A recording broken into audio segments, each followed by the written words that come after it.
DC Multiverse! What do we have here today? The McFarlane Toys DC Multiverse Gold Label Batgirl Cassandra Cain action figure. We are one more character close to completing the Bat family. On this side, we see Batgirl Cassandra Cain from Batgirls. And on the other, we have a fantastic piece of artwork showcasing Cassandra Cain Batgirl. And all out, we get the figure, we have her bat grapple, we have a gigantic Batarang, and a trading card. Trading card looks pretty cool. Same image as the back of the box. Back of the card's got a short data file bio. Feel free to pause to read if you'd like to. We've seen both of these multiple times before because they've came with Batgirl a few times in the past. And then we have Batgirl. Cassandra Cain is one of those Batgirls that doesn't get enough figures made of her. I know that there is a previous DC Direct Batgirl figure, as well as the previous DC Superheroes. You can see side by side here, I actually have the DC Superheroes version, but this one has to be, so far, my favorite out of all of them. Except for the fact that her belt is not accurate to what it's actually supposed to look like, because this is pretty much a 100% reused Batgirl body. The only new additives to this figure that I can see are the head sculpt, which they did a great job on, and because there's no need for paint applications, there's no chance for paint slop. Woohoo! And this big old wired cape, and this, to me, is the exemplary piece of the figure. We like our cloth goods capes, and we like them wired, and this is a wired cloth goods cape, as you can see. And it attaches seamlessly right here under her neckline of her cowl. That is perfect. I'm also liking her big chest bat emblem too.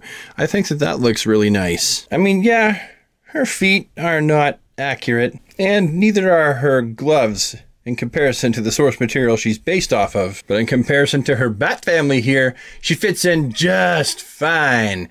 I am loving, piece by piece, building up my own Bat family. This is fantastic. And as for her articulation, we know what she's going to get, those of us who collect these figures, because we collected the Batgirl figures that were made on this buck in the past. So we know what we're going to get. I'm just going over it here for people who have perhaps never owned the Batgirl figure and so don't know exactly what you can and cannot get out of this.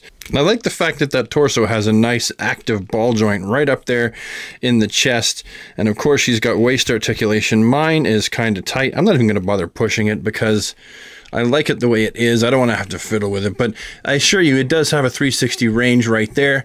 You've got the big rounded hinges in the armpits, the sockets, the bicep swivel 360, the crunchy double jointed elbows on both sides, looking really nice, and you've got the rounded hinges right here in the wrists. Her head is on a ball joint, and that's pretty active. That's quite a bit. So there is quite a good range of motion with this figure, except for in the thigh cut department. There really isn't a lot to talk about there, which kind of stinks. But other than that, I think that she's got an ample amount of articulation. So what do I think about this Batgirl figure?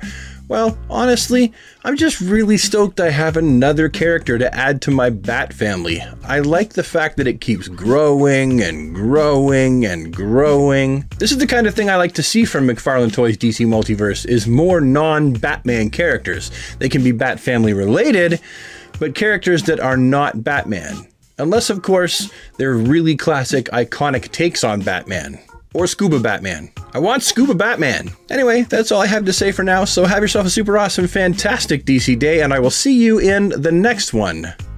Bye for now.